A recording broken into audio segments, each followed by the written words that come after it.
కృష్ణ రాసిన బుక్‌ని ఎస్ఎస్ లక్ష్మి గారు తెలుగు ట్రాన్స్‌లేషన్ చేశారు. అది ఇంకా ప్రింటింగ్‌లో కూడా రాలేదు. కానీ ఈ అవకాశం చదువుకునే అవకాశం, వినే భాగ్యం అండ్ తెలుసుకునే భాగ్యం ప్రభువు మనకు కల్పించారు. వారు అనుమతిచ్చారు కనుక మన ఈ బుక్‌లో ఒక అధ్యాయం అంటే మెహర్‌వాన్ జస్తావాలా గురించి తెలుసుకుందాం ఈ పుస్తకం ద్వారా.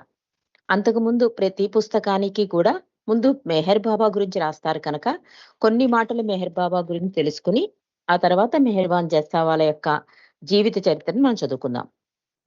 'అవతార్ మెహర్ బాబా కీ జై'. అవతార పురుషుడైన మెహర్ బాబా పూనాలో జన్మించిన ఆయన అవతార కార్యక్రమానికి మాత్రం అహ్మద్‌నగర్ దగ్గరలో ఉన్న మెహరాబాద్ కేంద్రస్థానమయింది. అహ్మద్‌నగరు వ్యవసాయం ముఖ్య వృత్తిగా గల పట్టణం. ఈ పట్టణంలో సాదా అనే ఒక పార్సీ కుటుంబం నివసించేది. ఆ రోజుల్లో వారు సంపన్న కుటుంబంలో ఒకరు. అక్బర్ ప్రెస్ మొదలుగు పెద్ద ఆస్తి కలవారు. అది దు అది దూదిని అంటే ప్రెస్ చేసే మిల్లనమాట. అక్బర్ ప్రెస్ అంటే మనం పేపర్‌లవి ప్రింట్ చేసేదనుకుంటామని ఇక్కడ రాస్తున్నారు. అప్పుడు దూదిని ప్రెస్ చేసే మిల్లుని అక్బర్ ప్రెస్ అని పిలిచేవారు. అదేంటంటే అక్కడ చేసే పనేంటంటే దూదిని నడుపుతారనమాట. వారు 5గురు అన్నదమ్ములు. నలుగురు అక్క చెల్లెళ్ళు గల పెద్ద కుటుంబం. ఎవరు సాదా కుటుంబం వాళ్ళ సంగతి చెప్తున్నారు. వారంతా మెహర్ బాబాను ఆరాధించేవారు. వారిలో పెద్దవాడైన మెహర్‌జీకి బాబా తన నామాన్ని నిరంతరం జపించమని ఆదేశించారు. నీ అంతిమ గడియల్లో నా నిజ దర్శనాన్ని పొందగలవు అని ఆయనకు మాటిచ్చారు. మెహర్‌జీ బాబా మాటలకు నవ్వుతూ, "ఓ బాబా! నువ్వు చాలా వాగ్దానాలు చేశావు. కానీ ఎన్నడూ వాటిని అమలు చేయవు" అన్నాడు మెహర్‌జీ. దానికి బాబా, "నిజమే. కానీ ఎన్నడూ నా మాట తప్పను" అని నొక్కి వక్కాణించారు బాబా మెహర్‌జీతో. మెహర్‌జీ మరణించిన తర్వాత 4 రోజులకు వారి కుటుంబంలోని వ్యక్తికి ఒక కల వచ్చింది. మెహర్‌జీ ఆ కలలో కనిపించి, అతనికి మెహర్ బాబా తన మాటను నిలబెట్టుకున్నారు అని చెప్పాడు. అంటే బాబా ముందే చెప్పారు కదా! నా మాటను నిలబెట్టుకుంటాను, తప్పను అని. ఆ రకంగా కల ద్వారా బాబా నిరూపించారు. ఆ సోదరుల్లో ఇద్దరు వారి పెద్ద సోదరి మొదట మెహర్ బాబా ప్రేమ పరిధిలోనికి వచ్చారు. 1920 ప్రథమార్థంలో ఆ ఇద్దరు సోదరులు ప్రతిరోజు చాలా దూరం నడిచి వచ్చేవారు. ఎవరు సాదా కుటుంబంలో ఇద్దరు సోదరులు, ఒక సోదరి ఉన్నారు. అందులో ఇద్దరు సోదరులేంటంటే మెహర్ బాబా పరిధిలోకొచ్చారు. వాళ్ళు ఎప్పుడు ఫస్ట్ టైము 1920 ప్రథమార్థంలో ఆ ఇద్దరు సోదరులు కూడా ప్రతిరోజు చాలా దూరం నడిచి వచ్చేవారట. అహ్మద్‌నగర్ చుట్టుపక్కల నడవడం వారు చాలా ఇష్టపడేవారు. ఒకరోజు వారిద్దరూ అహ్మద్‌నగర్ నుండి డోండుకు వెళ్ళే మార్గంలో నడిచొస్తున్నారు. అలా వారు ఆరంగం గ్రామం వస్తుండగా, ఆ ప్రాంతంలో కొంతమంది మనుషులుండడం చూశారు. వారంతా పొడవైన తెల్లటి సాద్రా ధరించిన బక్కపలచగా ఉన్న వ్యక్తి చుట్టూ కూర్చున్నారు. వారిని చూచి అక్కడ నిలబడి అతడెవరై ఉంటారు అనుకుంటూ ఆశ్చర్యపోతున్నారు ఆ సోదరులు. వాళ్ళకలా కొన్ని మైళ్ళ దూరం నడవడం అలవాటు. అలా నడుస్తూ వస్తుంటే ఓసారి ఆరంగం గ్రామం ప్రాంతంలో ఒక చోట ఆగారట. అక్కడేంటి కొంతమంది మనుషులు చుట్టూ ఒక బక్కపలచని వ్యక్తి తెల్లటి సాద్రా వేసుకొని కూర్చున్నట్ట. అది గమనించారు. అతడెవరై ఉంటారా అని చూస్తున్నట్ట. ఆశ్చర్యపోతున్నారు వాళ్ళు. ఆయన వారిద్దరిని దగ్గరికి పిలిచారు. కొత్త వ్యక్తిని సమీపిస్తూ ఏమీ తెలియకుండా ఏం చెయ్యాలో తోచక దగ్గరకు వెళ్లారు సోదరులు. ఆయనే మెహర్ బాబా. అక్కడికి ఆయన కొద్ది రోజుల ముందే నగరు నుండి వచ్చారు. వారితో సంభాషిస్తూ బాబా వారి కుటుంబం గురించి అడుగుతూ ఎంతమంది ఉంటారు అని ప్రశ్నించారు బాబా ఆ సోదరుల్ని. వారు తాము 5గురు అన్నదమ్ములమని, నలుగురు అక్క చెల్లెళ్ళమని చెప్పారు. ఆ మాట విన్న బాబా, "కాదు, మీరు 6గురు అన్నదమ్ములు, నలుగురు అక్క చెల్లెళ్ళు" అన్నారు. వారు ఆశ్చర్యపోతుండగా, "నేను మీ 6వ సోదరుణ్ణి" అని చెప్పారు బాబా. వారు వెళ్ళిపోతుండగా బాబా వారిని ఆలింగనం చేసుకుని, "తరచూ వస్తూ ఉండండి" అని చెప్పారు. అలా ప్రభువు సాదా కుటుంబానికి దగ్గరయ్యారు. ఆ ప్రాంతంలో ఏర్పాటు చేసిన మిలిటరీ క్యాంప్ ఎత్తివేయడంతో అదే మెహరాబాద్‌గా మారింది. బాబా దివ్య సమాధి వెలసింది అని రాశారిక్కడ. సోదరులు బాబాని కలిసిన తర్వాత వారి సోదరి గైమాయి. గైమాయి అంటే ఎవరో తెలుసు కదా! ఇరిచ్చి తల్లి. బెహ్రెన్ షా జస్తావాలని వివాహం చేసుకుని నాగపూర్‌లో నివసించేది. ఆమెకు మెహర్ బాబా గురించి తెలియజేస్తూ ఆమె సోదరులు ఆయన మాకు జొరాస్టర్‌గా తలపించాడని, ఆమె ఒకసారి నగరు వచ్చి ఆయనను కలుసుకోవాలని చెప్పారు సోదరులు. అందువలన గైమాయి వేసవి సెలవులలో తన కుటుంబంతో సహా మెహర్ బాబాను కలిసేందుకు వచ్చింది. వారిలో ఆమె తొలి సంతానం ఎరిచ్ కూడా ఉన్నాడు. దైవీ మానవునికి అంటే అవతారునికి స్నేహితునిగా ఉండాలనేది అతని విధివ్రాత. అంటే ఇరిచ్ యొక్క విధివ్రాత గురించి రాశారిక్కడ. రామకృష్ణునకు వివేకానందుని వలె ఇరిచ్ కూడా బాబా దేహాన్ని త్యజించిన తర్వాత వరకు ఆయన దివ్యత్వాన్ని అనుభూతి పొందే అవకాశం దొరకలేదు. బహుశా అది విధి నిర్ణయం కావచ్చు. ఎరిచ్ వంటి వ్యక్తి దైవీ మానవునకు కుడి చేయిగా తన పాత్రను నిర్వహించడం కొరకు ఏర్పాటై ఉండవచ్చు. అంటే బాబా కూడా ఇరిచ్ కూడా చాలా సార్లు అనేవారు కదా! అనుమానం వచ్చేది భగవంతుడా కాదా? ఈయన ఇలా ఉన్నారు అనుకునేవారు కదా! అందుకని ఆ దివ్యానుభూతి ఎంతవరకుట వివేకానందుడు రామకృష్ణుడికి వివేకానందుడి వలె ఇరిచ్ కూడా బాబా యొక్క దివ్యత్వాన్ని అనుభూతి ఆయన దేహ త్యాగం తర్వాతే జరిగిందని రాస్తున్నారు. ఎరిచ్ వంటి వ్యక్తి దైవీ మానవునికి కుడి చెయ్యిగా తన పాత్రను అంటే దేవుడు అంటే ఆయన విశ్వ కార్యక్రమానికి అడ్డు తగులుతుందండి. అందుకని ఒక పనిముట్టుగా వ్యవహరించేశాడు ఇరిచ్చి. ఆ తర్వాత బాబా సంగతంతా తనకు తెలిసిందని ఇరిచ్చి మాటల్లో కూడా మనం చాలా సందర్భాల్లో విన్నాం. ఒకసారి బాబా తన సన్నిహితులతో అమృత తుల్యమైన ఒక ప్రకటన ఇచ్చారట. మీరు నాకు సన్నిహితంగా ఉంటూ నాలోని మానవతను దగ్గరుండి చూడడం మీ అదృష్టం. నాకు దూరంగా ఉండే నా ప్రేమికులు నాలోని దివ్యత్వాన్ని ఆస్వాదిస్తారు. కానీ నేను నా శరీరం విడిచిపెట్టాక నా ప్రేమికులు ఇక్కడకు ఉప్పెనలా వచ్చి మీ ద్వారా నాలోని మానవతను తెలుసుకోవాలని తపిస్తారు. మీరు వారి కన్నుల్లో ప్రతిబింబించే నా దివ్యత్వాన్ని కనుగొంటారు అన్నట్టు బాబా. అలా బాబా ప్రకటించారట. ఎంత అద్భుతమైన విషయమో తెలుసా అండి ఇది. అంటే ఇరిచ్చి బాబా భౌతికంగా ఉన్నంత సేపు కూడా మండలి కూడా ఒక పనిముట్టులాగా అంటే సర్వము ఆయనకి ధూళిగా మసిలి అందుకే మండలి ఏదీ కోరుకోలేదు. ఒక మోక్షాన్ని గాని, ఒక కోరిక గాని ఏదీ లేదు. బాబా సంతోషం, బాబా యొక్క సాన్నిధ్యం ఇదొక్కటే కోరుకున్నారు వాళ్ళు. పనిముట్లుగా ఉన్నారు. కానీ బాబా చెప్తున్నారు, "ఇప్పుడు నా దగ్గరున్న మీకు నా మానవత అర్థం కాదు. అంటే ఆ దైవత్వం, మానవత్వం ఇవన్నీ కూడా దగ్గరుండి మీరు చూస్తున్నారు. మీరు చాలా అదృష్టవంతులు. ప్రేమికులకు నా దివ్యత్వం దూరం నుండి వాళ్ళు తెలుసుకుంటారు. కానీ ఒ మీ దగ్గరికి వచ్చాక అప్పుడు మీరు నా గురించి అడుగుతారు." అంటే చాలా మంది అడిగేవారు, "బాబా ఏ ఆహారం తీసుకునేవారండి? బాబా ఎలాంటి డ్రెస్సులేసుకునేవారు? బాబాకి ఏది ఇష్టం? బాబా ఎలా పడుకునేవారు? ఎన్ని గంటలు ఇలాంటి చిన్న చిన్న విషయాలు అంటే మానవుడికుండే అసలు లక్షణాలుంటాయి గదా! అవన్నీ అడిగితే ఇరిచ్చి వాళ్ళు చాలా అద్భుతంగా చెప్పేవారు. అప్పుడు వాళ్ళు చెబుతున్నప్పుడు ఇరిచ్చి వాళ్ళు మానవతను గురించి చెప్తుంటేట, ఆ ప్రేమికుల కళ్ళల్లో మీ ద్వారా నాలోని మానవతను తెలుసుకోవాలని తపిస్తారు. మీరు వారి కన్నుల్లో ప్రతిబింబించే నా దివ్యత్వాన్ని కనుగొంటారు. నిజంగా ఇరిచ్చి, బావూజీ బాలనాటు వీళ్ళందరూ కూడా తర్వాత అదే చెప్తారు. ఆయన యొక్క దివ్యత్వం ప్రకటితమయ్యేది అని. అట్లా మనం కూడా అంటే మండలి ప్రెజెన్స్‌లో ఉన్నప్పుడు కూడా మనం బాబా ప్రెజెన్స్ ఫీల్ అయ్యాము అంటే దానికి కారణం ఇప్పుడు బాబా చెప్పిన సంగతి. గైమాయికి నలుగురు పిల్లలు. 1917 సంవత్సరాన పుట్టిన తొలి సంతానం ఇరిచ్చి తర్వాత మణి. అంటే గైమాయి మనకు తెలుసు కదా! ఇరిచ్చి తల్లి. ఆవిడకి నలుగురు పిల్లలు. అందులో మొదటి సంతానం ఇరిచ్చి, తర్వాత మను, తర్వాత మెహరు, ఆ తర్వాత అంటే వీళ్ళ ముగ్గురు తర్వాత 10 సంవత్సరాల అనంతరం మెహర్వాన్ పుట్టాట. మనం ఇప్పుడు చెప్పుకోబోయే మెహర్వాన్ జస్తావాలా గురించి. ఆయన 10 సంవత్సరాల తర్వాత పుట్టాడు. ఆ బాలునికి బాబాయే ఆ పేరు పెట్టారు. మెహర్వాను పుట్టినప్పటి పరిస్థితులు బాబాతో అతని సంబంధపు లోతులను సూచిస్తుంది. 1927 సంవత్సరంలో మెహర్వాను జన్మించడానికి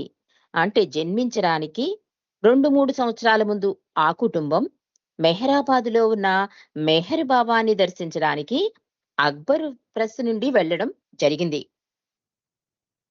ఒక్క నిమిషం.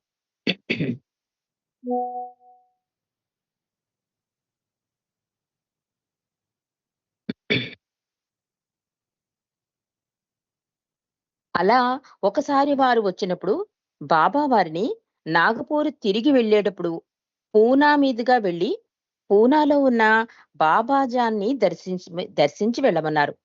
అలాగే వారు ఆమెను దర్శించి నాగపూర్ వెళ్లారు. అలా వారు వెళ్ళినప్పుడు అది వేసవికాలం, ఎండ విపరీతంగా కాస్తోంది. బాబాజాన్ చుట్టూ జనం విపరీతంగా ఉన్నారు. స్త్రీలు ఒకవైపుగా, పురుషులు మరోవైపుకు నుండి దర్శనానికి ముందుకు తోసుకొస్తున్నారు. ఒకరినొకరు ముందుకు తోసుకుంటూ గందరగోళంగా ఉంది అక్కడ పరిస్థితి.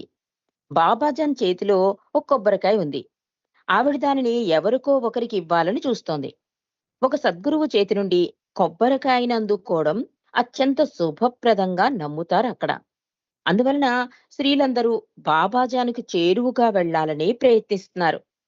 గైమాయి కుటుంబం కేవలం బాబాజాన్ని దర్శించడానికి మాత్రమే చూస్తోంది. అంటే బాబా చెప్పారు కదా వెళ్లి చూడమని. అది కేవలం ఆవిడని దర్శించడానికే చూస్తుంటే, జనాలందరేంటి ఆవిడ చేతిలో కొబ్బరికాయ ఎవరికిస్తుంది? నాకిస్తే బావుండు అనే తోపులాట జరుగుతోందక్కడ. అక్కడంతా కూడా గందరగోళం నెలకొంది. ఇంకా బాబాజానికి తమ వలన మరింత అవాంతరం రాకూడదని గైమాయి తన సోదరి గులామాసీతో మనం దూరం నుండి దర్శనం చేసుకుందాం అంది. కానీ గులామసి కనీసం కొంచెం ముందుకు వెళ్ళగలిగితే బాబాజాన్ సమీపానికి వెళ్ళవచ్చు కదా అంది గైమాయితో. అందువల్ల చాలా శ్రమపడి వారు బాబాజాన్ ముందుకు వెళ్ళబోతున్నారు. స్త్రీలందరూ వారితో గొడవ పడసాగారు. అలా గొడవ పెద్దదవుతుండగా బాబాజాను కలగజేసుకుని చిరాకు పడుతూ వారందరినీ పక్కకు ఉండమని, నా బిడ్డను నా ముందుకు రానియండి అంది. వెంటనే గైమాయి బాబాజాను చేరుకుని వంగి నమస్కరించింది. బాబాజాను తన చేతిలో ఉన్న కొబ్బరికాయని ఆమె చేతిలో ఉంచింది. అక్కడ చేరిన స్త్రీలందరూ గట్టిగా అరవసాగారు. గైమాయి ఆ కొబ్బరికాయను ఇచ్చివేద్దాము అనుకుంది. కానీ ఆమె సోదరి దృఢంగా, ఏం చేస్తున్నావ్? ఇది బాబాజాను ప్రసాదం. దాన్ని నువ్వే ఉంచుకోవాలి అంటూ ప్రసాదం అందుకుంది అక్కడ. అంటే అక్కడ పరిస్థితి ఎలా ఉంది? చాలా గందరగోళంగా ఉంది. బాబాజాన్ మీదకి ఎవరికీ లేదు ఇంట్రెస్టు. ఆవిడిచ్చే కొబ్బరికాయ మీదుంది. కానీ బాబాజానికి సర్వాంతర్యామి కదా! సద్గురువు కదా! ఆవిడకి తెలుసు ఎవరికివ్వాలో. అందుకని వీళ్ళు ముందుకొస్తుంటే, తోసేస్తుంటే, నా బిడ్డని ముందుకు రానీయరా అని చెప్పి గైబాయిని మళ్ళీ ముందుకు లాక్కొచ్చి, వాళ్ళకి ఆ చేతిలో కొబ్బరికాయ పెట్టింట. దాంతో ఇంకా గొడవ పెద్దదయింది. గైమ ఏమనుకుంటోంది, ఎందుకు అనవసరంగా ఇబ్బంది అది తిరిగిచ్చేద్దాం అనుకుంది. కానీ వాళ్ళ చెల్లెలు మాత్రం ఒప్పుకోలేదు. అలా కాదు, ఇది ప్రసాదం నీ దగ్గరే ఉండాలని చెప్పి గట్టిగా అదమాయించింది గైమాయిని. ఇది బాబాజాన్ ప్రసాదం. దాన్ని నువ్వే ఉంచుకోవాలి. అటువంటి ప్రసాదం అందుకున్న వారికి గొప్ప వరం పొందబోతున్నారని నమ్ముతారు అని చెప్పింది. అంటే సద్గురువు చేతిలోంచి ఆ కొబ్బరికాయ స్వయంగా ఆవిడే ఇవ్వడం అనేది ఒక గొప్ప వరం. కాబట్టి నువ్వు ఆ వరాన్ని ఎందుకు కోల్పోతావు? నీ దగ్గరే ఉంచుకొని చాలా గట్టిగా అందిట. ఆనాడు ఆమె ఇచ్చిన ప్రసాదం 2, 3 సంవత్సరాల తర్వాత మెహర్‌బాన్ జన్మించడమే ఆ వరంగా భావించిందని భావించవచ్చు. అంటే ఆవిడ అలాగా ఆ ఆత్మకి ఆహ్, ఇచ్చిందేమో అనిపించవచ్చు అంటున్నారు. అంటే మెహర్‌బాన్ జన్మకి కారణం అయ్యుండవచ్చు ఆ ప్రసాదం అని రాస్తున్నారిక్కడ. గైమాయికి 9 నెలలు నిండాయి. ఆమె కానుపు సులభంగా జరగదని అందరికీ స్పష్టమైంది. డాక్టరు చాలా కంగారు పడుతోంది. గర్భంలో శిశువు అడ్డంగా తిరిగాడు. ఆపరేషన్ తప్పదని, అవసర పడుతుందని భావించారందరూ. అలా జరిగితే తల్లికి, బిడ్డకి ప్రమాదమని ఆలోచిస్తున్నారు. కానీ ఆ డాక్టరు చాందస్తం గల పెద్దావిడ. గైమాయికి మత్తుమందిస్తూ ఏదో విధంగా ఉపాయంతో 4 క్యాప్స్ ఉపయోగించి బిడ్డను జాగ్రత్తగా బయటికి తీసింది. ఆ స్థితిలో గైమాయి మత్తులో ఉండగా ఆమెకు స్పష్టమైన కల వచ్చింది. అందులో మెహర్ బాబా, బాబాజాను అంటే మెహర్ బాబా, బాబాజాను ఇద్దరూ కలిసి ఆమెకు పెద్ద గుడ్డు ఇచ్చారు. అందులో మగబిడ్డను చూసింది ఆమె. కలలోనే గైమాయి అమితానందంతో ఉప్పొంగిపోయింది. ఆమెకు ఆ గుడ్డును అప్పగించి ఇద్దరూ అదృశ్యమయ్యారు. మత్తు వదిలి స్పృహలోనికి వచ్చిన గైమాయి బిడ్డను చూడకుండానే తన బంధువులతో మగబిడ్డ పుట్టాడని చెప్పింది. ఒక పెద్దావిడ నీకు పుట్టింది ఆడ శిశువు అని గట్టిగా చెప్పినా గైమాయి నమ్మలేదు. ఆ మగబిడ్డయే మెహర్వాన్ జస్సావాలా. అంటే ఎంత అద్భుతంగా అతని జన్మం జరిగింది. అది సద్గురువుల పర్యవేక్షణలో జరగడం అనేది చాలా అద్భుత ఆత్మండి అతను. దాని ఆయన గురించి మనం తెలుసుకోవడం మన భాగ్యం. ఎందుకంటే బాబాకి చాలా దగ్గరగా పెరిగిన పసిబిడ్డ 'మెహర్వాన్ జస్సావాలా'. ఆయన ద్వారా ఆయన జీవిత విశేషాలు తెలుసుకోవడం నిజంగా మన భాగ్యం. అంటే సద్గురు బాబాజాన్ ద్వారా ఆ ప్రసాదం అందుకోవడంతో కొన్ని నెలలకి ఆవిడ ప్రెగ్నెంట్ అవ్వడం. ఆ తర్వాత ఆపరేషన్ చాలా కష్టం అనుకున్నారు. కానీ ఆ మత్తు మందులో ఇచ్చినప్పుడు ఆవిడకొక కలొచ్చింది గైమాయికి. అందులో బాబాజాను, బాబా కూడా ఇద్దరు కలిసి ఓ పెద్ద గుడ్డునిస్తే అందులో చిన్న బాబు మగ బిడ్డ కనిపించాట ఆవిడకి. అందుకని అంటే డెలివరీ అయిన వెంటనే తెలీదు కదా! ఎవరు పుట్టారనేది తల్లికి తెలీదు. కానీ ఆవిడకి తెలిసిపోయింది కలలో. అది నిజమని ఆవిడ పూర్తిగా నమ్మింది. సాక్షాత్తు మెహర్ బాబా భగవంతుడని ఆవిడ అనుకుంది కనుక, వెంటనే ఏమని చెప్తోంది అందరికి, నాకు మగ బిడ్డే పుట్టాడు అని చెప్పింది. కానీ ఒక ఆవిడ అంటే ఆడ శిశువు అన్నా కూడా, కాదు కాదు నాకు మగ బిడ్డే పుట్టాడని చెప్పింది. అతనే మెహర్వాన్ జస్సావాలా అని రాశారు. ఇక ఈ మెహర్వాన్ జస్సావాలా యొక్క బాల్యం గురించి రాస్తున్నారు. చిన్నతనంలో మెహర్వాన్ చాలా నెమ్మదిగా ఉండేవాడు. సిగ్గుగా, బిడియంగా ఉండేవాడు. కానీ ఎవరైనా దగ్గరకు వస్తే మాత్రం స్నేహపూర్వకంగా ఉండేవాడు. చాలా చురుగ్గా మంచి తెలివిని ప్రదర్శించేవాడు. ఎంతో లోతుగా ప్రవహించే నది వంటి వాడివని చెప్పవచ్చు. ఒకసారి బాబా అతన్ని సూచిస్తూ ప్రాపంచిక ధోరణి కలవానిగా కనిపిస్తాడు కానీ కాదు సుమా అన్నారు. 1937 సంవత్సరంలో బాబా నాగపూర్ వచ్చి జస్సావాలా ఇంటికి వచ్చినప్పటి నాటి నుండి మేర్వాను జస్సావాలాకు మెహర్ బాబా బాగా గుర్తున్నారు. అక్కడ 3 రోజులు ప్రజా దర్శన కార్యక్రమం జరిగింది. అక్కడికి ప్రజలు పెద్ద సంఖ్యలో హాజరయ్యారు. జస్సావాలా ఎస్టేటు చాలా పెద్దది. అయినా ఆ ప్రదేశం ప్రజలతో ఉప్పొంగిందా అన్నట్లు జన సందోహంతో కిటకిటలాడింది. జస్సావాలా ఇల్లైన మేరీ లాడ్జ్ హాలులో దర్శనం ఏర్పాటైంది. బాబా ఒక సోఫాలో ఒక పక్కగా కూర్చున్నారు. ఆయన వెనక జస్సావాలా కుటుంబం మండలివారు నిలబడి ఉన్నారు. ఆనాటి మెహర్ బాబా రూపం మెహర్‌వాన్ మనసులో లోతుగా నాటుకుంది. ఇంకా చిన్న పిల్లవాడు కదా! ఆ 1937లో నాగపూర్‌లో బాబా ప్రజా దర్శనాలిచ్చారు. ఆ దర్శన విశేషాల్లో వాళ్ళ ఫ్యామిలీ మొత్తం అందరూ పాల్గొన్నారు. అప్పుడు మెహర్‌వాన్ జస్సావాలాకి ఆ బాబా యొక్క ఆ రూపం మనసులో బాగా నాటుకుంది అని చెప్తున్నారు.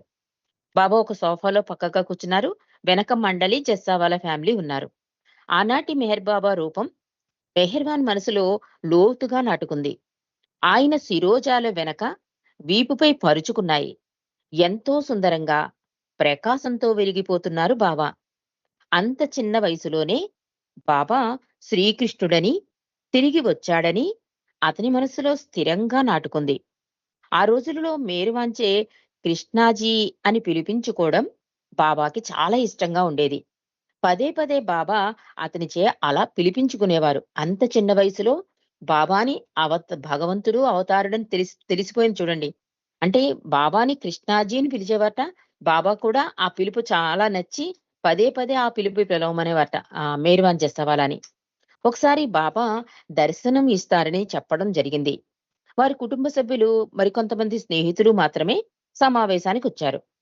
బాబా దర్శనమివ్వడానికి ముందు మెహ్రాను బాబా కొరకు ఒక చిన్న దండ తయారు చేశాడు. దానిని పట్టుకుని మూల కూర్చున్నాడు. అంటే చిన్న పిల్లవాడు కదా! ఆ దండ పట్టుకుని మూల కూర్చున్నాడు. సహజంగా బిడియం కలవాడు. బాబా దగ్గరికి వెళ్లి తాను తయారు చేసిన దండను బాబా మెడలో ఎలా వెయ్యాలో తెలియడం లేదు ఆ చిన్నారి మేర్వాన్‌కి. అక్కడి నుండి కదిలి వెళ్ళాలంటే సిగ్గు, చివరికి ఆ దండను 2 ముక్కలుగా చేసి పక్కన పడేశాడు. అంటే ఎంతకీ అవకాశం దొరకట్లేదుగా కొంచెం అలకొచ్చింది. దాంతో ఆ దండనంతా ముక్కలు చేశాట. కానీ ఏ చిన్న విషయమైనా బాబా దృష్టి వదలకుండా తప్పించుకుని పోదు కదా! ఆ సమయంలో బాబా గైమాయితో నీ బిడ్డని తీసుకువచ్చి నాకతనిచే పూలదండ వేయించమని చెప్పారు. బాబాకంతా తెలుసు.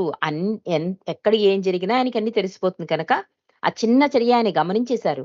అందుకని గైమాయితో చెప్తున్నారు. నీ బిడ్డని తీసుకురా, నా మెడలో పూలదండ వేయించు అని.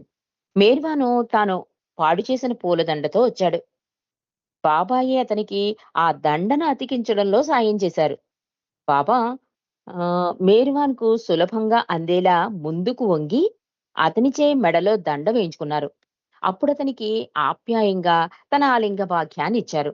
ఆ చిన్న హృదయం అలిగిందని తెలిసి, బాబాయే స్వయంగా ఆ దండంతా చెదిరగొట్టేసుకున్నాడు కదా!